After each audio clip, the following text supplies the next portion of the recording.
Angkor was founded in the 9th century as the capital of the ancient Khmer Empire and became the largest pre-industrial urban complex in the world, although it is better known for its monumental architecture, especially the Angkor Wat temple that we will talk about. One of the most impressive features of Angkor is its sophisticated water management system. The network of reservoirs, canals and ditches extended over about 1,000 square kilometers. The location of the city in the lowlands of Southeast Asia meant that the Khmer had to contend with the seasonal rain monsoons. The complex water management network enabled the Khmer to collect, store and, if necessary, drain water. In Angkor there is a structure many times larger than the famous Angkor Wat complex, but few people know about it.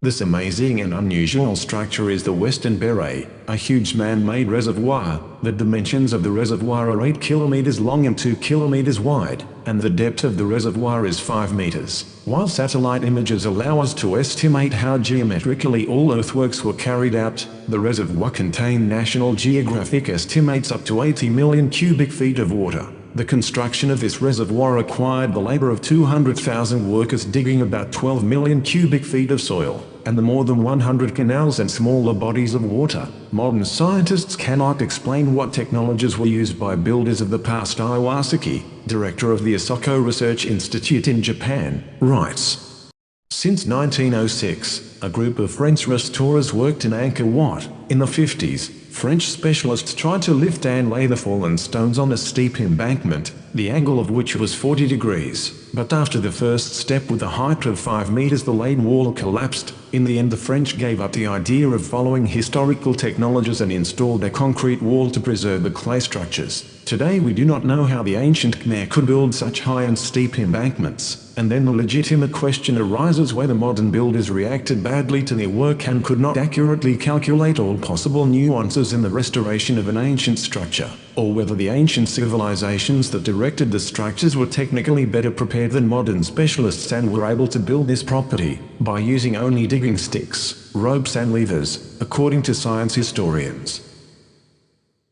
In addition to the western one, there is also the eastern Beret, which was built on the same principle. Although its size is slightly smaller, its length is 7 kilometers, its width is about 2. At the moment it does not work. In this place today is a huge arid area. All this irrigation system provided drainage during the rainy season, thanks to which the temples of Angkor have survived to this day. Moreover, the western and eastern Beret are strictly oriented from east to west, and it is not always clear why this is the case, because it is assumed that this reservoir had a purely pragmatic purpose. Besides for irrigation purposes, West Beret also had a cultic meaning for the Khmer. A temple called West Memban was built in the middle of the reservoir. It symbolized the entire complex around Mount Meru, which is sacred in the cosmology of Hinduism and Buddhism, which the Khmer considered the center of all material universes. But there is one more question, which has not yet been clearly answered. Even assuming that this huge hole 8 kilometers in length was dug by people,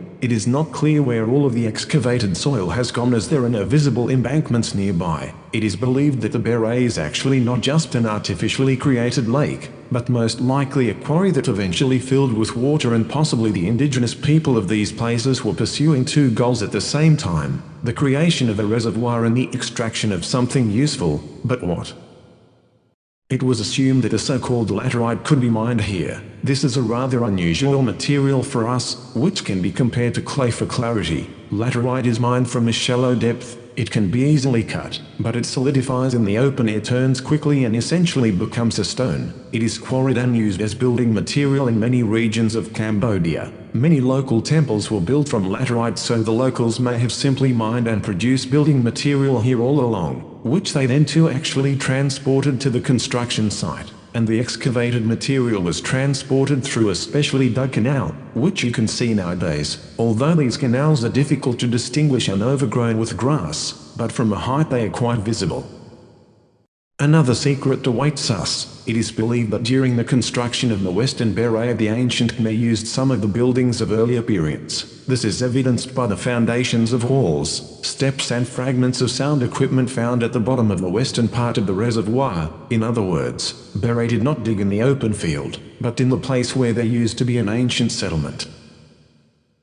And now we are moving to Angkor Wat. According to the mythology of Angkor Wat, the gods who built a palace for themselves. This is the answer that the local farmers gave to the astonished European explorer of Angkor, when he discovered the remains of a huge ancient city in the jungle. According to the official version, Angkor Wat was built in 1100 by ruler Harihar II. However, history is too serious a science to believe in all sorts of myths and legends. If a myth agrees with our idea of truth, is it explained as historical evidence? If not, a popular fiction. It is strange that there is not a single evidence of how Angkor Wat was built, except for the mythological.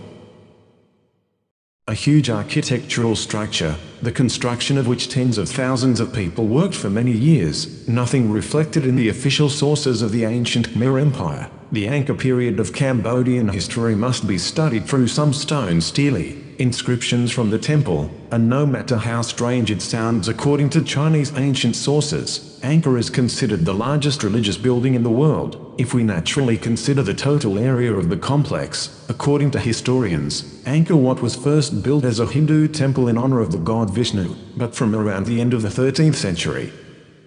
Many surfaces of the Temple of Angkor have been painted. Wooden elements have also been massively used in buildings. Of course, neither paint nor wood have survived, and we can only guess what the complex looked like in its heyday. It is curious that the ancient Khmer for some reason only built temples out of stone, or what we now call temples, while residential buildings, including palaces for the nobility, were built out of wood and have not survived to this day. Given the high quality of stonework that is observed in Angkor, it seems very strange. We know the initial phase of the development of the state in Cambodia from the testimonies of Chinese historians, according to which the culture of Cambodia originated in the ancient Indianized state of Funan.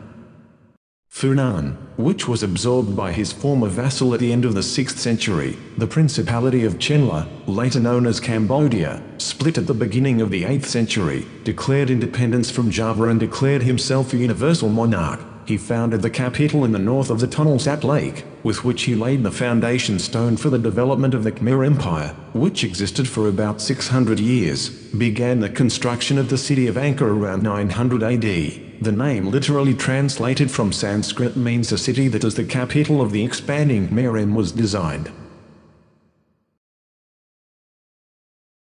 During its heyday in the 13th century, the empire's power was due in part to the use of advanced irrigation technologies that made it possible to pull 4 crops from the fields per year. With today's technologies, it is possible to collect no more than 3 of the acres. Construction took about 400 years, but at the beginning of the 15th century, the jungle filled the entire area of Angkor so much that until recently there was no complete map of the ancient complex. Angkor Wat is a rectangle with sides of about 1,500 by 1,300 meters and a total area of about 200 hectares. The temple complex is surrounded by a 200-meter wide moat, which is part of the most complex irrigation system of Angkor, which includes the western and eastern Beret, over which we have already spoken. Angkor Wat is precisely aligned with the cardinal points. The Angkor Wat temple itself consists of rectangles inscribed one inside the other, so the outer rectangle has dimensions of 114 by 202 meters. The difference in the sizes of the opposite walls of the south, north and west east is 0.01%, which is simply an excellent result, which is extremely difficult to guarantee even under modern conditions, since the whole land of Angkor Wat is in a swamp area, which means that the first task the engineers had to solve, the building of a strong foundation, was. Now such a building would be built on stilts. However, the old engineers solved the problem differently. At the very bottom, sand was poured, tamped, then a layer of excavated earth was applied, then sand again. This technology is called floating foundation. It was used many times in the 1970s. However, the capital of Malaysia, Kuala Lumpur, could not guarantee the stability of the structures and is no longer used today, but the old Khmer, who did not keep the building documentation, were able to. How could those, who did not know industry and machines at all, somehow manage to build all this without using stakes? Angkor Wat consists of about 5 million tons of sandstone, which roughly corresponds to the weight of the Chephren Pyramid in Egypt. The outer walls of the Angkor Wat temple are made of a very interesting material, laterite, a stone that is quite easy to work with but hardens in the air and becomes granite-like. The carving of the bas reliefs was done on already built stone blocks. In the event of a carving mistake, it would be extremely difficult to replace it, or a damaged block from an already erected wall. Of course, official science assures that the ancient Khmer might well have built Angkor Wat and other temples nearby. According to historians, the construction process went something like this. Blocks of stone weighing up to 1.5 tons were installed in the right place with the power of elephants and a special system of blocks. As usual, official science focuses on the purely theoretical possibility of building all of this. Theoretically, you can walk from Africa to Vladivostok, but in practice problems inevitably begin. The main problem is not so much the volume of construction, but the need for the most accurate mathematical calculations, which of course have not been preserved, as well as the need to organize huge crowds of people to carry out complex technological processes simultaneously, as befits any ancient structure, especially one so unusual.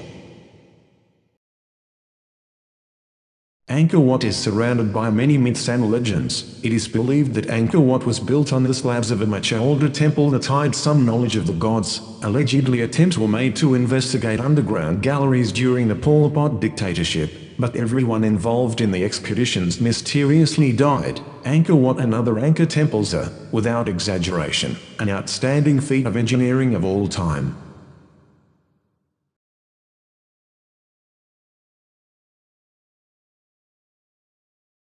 What's going on? This is Cotton. Be sure to subscribe to my channel if you haven't already, because subscribing makes you feel good.